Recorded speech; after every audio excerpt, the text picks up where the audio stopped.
बिस्मिल्लाहिर्रहमानिर्रहीम। अस्सलाम वालेकुम व्यूअर्स, कैसे हैं आप सब? उम्मीद करती हूँ आप ठीक होंगे। अल्हम्दुलिल्लाह मैं भी ठीक हूँ। आज मैं आपके साथ खीर की रेसिपी शेयर करने जा रही हूँ, जो कि बहुत ही मज़े की बनती है। ये इसके लिए मैंने 13 लीटर दूध ले लिया है और उसी के हिसाब से मैंने चावल 800 ग्राम लिए हैं। यानी कि 1 किलो दूध में मैंने 1 छटांग चावल का इस्तेमाल किया है।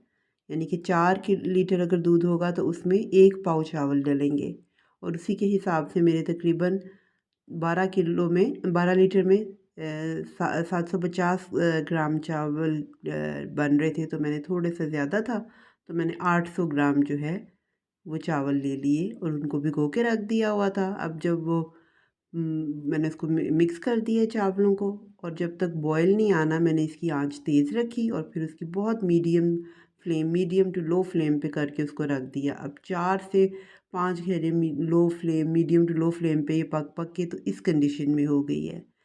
और जब इस तरह गहरी सी हो जाएगी तो फिर मैंने इसका बर्तन भी चेंज कर लिया, क्योंकि अब मैंने इसमें चीनी ऐड करनी है, क्योंकि काफ़ी पकाई इसकी हो चुकी हुई है खीर की। क्योंकि इसकी इतना रेसिपी तो कोई ख़ास नहीं होती है, बस चावलों को लेके खीर में बस पकाना ही होता है। अब मैंने इसमें चीनी ऐड कर दी है, इसी की वजह से जो देगचा था बड़ा था मैंने इसमें चेंज कर लिया है। और ये नॉन स्टिक है ताकि इस पर नीचे लगे भी नहीं, क्योंकि चीनी जब डाल देते हैं तो फिर नीचे लगने का भी ख़तरा होता है। इसलिए अब हमें इस कंडीशन में उसके पास खड़े रहना पड़ता है और उसको चम्मच भी हिलाना पड़ता है। अब तकरीबन 1 किलो चीनी मैंने इसमें डाल दी हुई है। अगर आपको कम या ज़्यादा जो से लगे आप उसके हिसाब से कम या ज़्यादा कर सकते हैं। अगर आप ज़्यादा खाते हैं तो इससे भी ज़्यादा डाल लें, कम खाते हैं तो इससे कम डाल लें। और अब इसमें मैंने जो चॉप करके कुछ नट्स रखे थे गार्निशिंग के लिए, कुछ आधे मैंने इसमें ऐड कर दिए हैं ताकि वो भी अच्छे से पक जाएं और इससे भी उसका टेस्ट भी ज़्यादा अच्छा हो जाता है, हर एक उसमें आता है।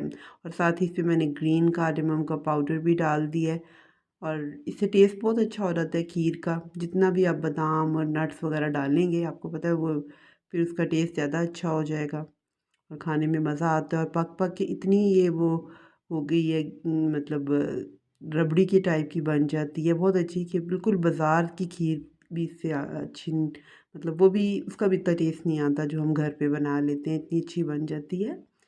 अब बस मैंने इसको थोड़ा सा पकाना है और कुछ ना आलमंड्स जो थे वो मैंने भिगो के रखे हुए थे, उनको भी मैंने काट लिया और वो भी इसमें ऐड कर दिए हैं। आप जो जितने नट्स आप डालना चाहते हैं आप डाल लें। अब बस अब ये थोड़ा सा और पकेगी तो मैं फिर इसको, मतलब उसकी जब तक जितनी कंसिस्टेंसी मुझे चाहिए ना उतना मैं अभी इसको और पकाऊंगी थोड़ा सा। यानी कि अभी जब इसके बबल्स वगैरह ऊपर आने लग जाते हैं तो तब तक हम इसे पकाएंगे। अभी थोड़ी देर आधा घंटा तकरीबन और पकेगी तो फिर जाके वो इसकी कंसिस्टेंसी होगी पूरी। इसको बनाने का मकसद मेरा ये भी था, जो मैं इतनी खीर बना रही थी कि इतने लोगों ने मुझे 100 से अबव हो गया सब्सक्राइब आप लोगों ने मुझे किया है। आप लोगों का बहुत बहुत शुक्रिया कि आप मुझे सब्सक्राइब कर रहे हैं, लाइक कर रहे हैं मेरी वीडियोस को। इसी तरह आप मेरे साथ कनेक्ट रहें और सब मुझे सपोर्ट करते रहें। तो अब इसमें मैंने क्योर जब ये हो गया, थोड़ी पक गया, नट्स वगैरह भी अब पक गए, तो देखिए इतनी कंसिस्टेंसी अब उसकी हो गई हुई है, काफ़ी गहरा हो गया। तो अब इसमें मैं थोड़ा सा, जब ये देखें बबल्स भी आने लग गए हैं और उसकी ये निशानी होती है कि बस अब तकरीबन ये डन है, वो उसके छींटे पड़ने लग जाते हैं। देखिए वो उसके बाद दूध के बबल्स आ रहे हैं, पक पक के इतना मतलब ये गहरा हो जाता है कि ये कंडीशन हो जाती है इसकी। क्योंकि जब भी हम खीर बनाते हैं तो यही हम इस एंड पे चेक करते हैं कि अब इसका मतलब हो गया, इसके बबल्स अब ऊपर आने लग गए हैं, तो बस अब ये फिनिशिंग की तरफ आ गया है। अब मैंने क्यूरा एसेंस ऐड कर दिया इसमें। तो आप बस अब ये अब तकरीबन मेरी जो है वो जितनी कंसिस्टेंसी मुझे चाहिए उतनी मेरी हो चुकी है। अब बस मैं इसको डाल दूँगी बाउल्स में और सर्व के लिए तैयार है। और कुछ जो है हम खा लेंगे और कुछ जो है अल्लाह के नाम पे जो है हम दे देते हैं, बाँट देते हैं। तो इसी तरह आप जितना आप लोग मुझे शेयर कर रहे हैं, लाइक कर रहे हैं, मैं आपका वो थैंक्स कर रही हूँ बहुत बहुत। इसी तरह आप मुझे सपोर्ट करते रहें और मुझे सब्सक्राइब करते रहें और मैं आपके लिए ऐसे ही वीडियोस बनाती रहूँगी इंशाअल्लाह।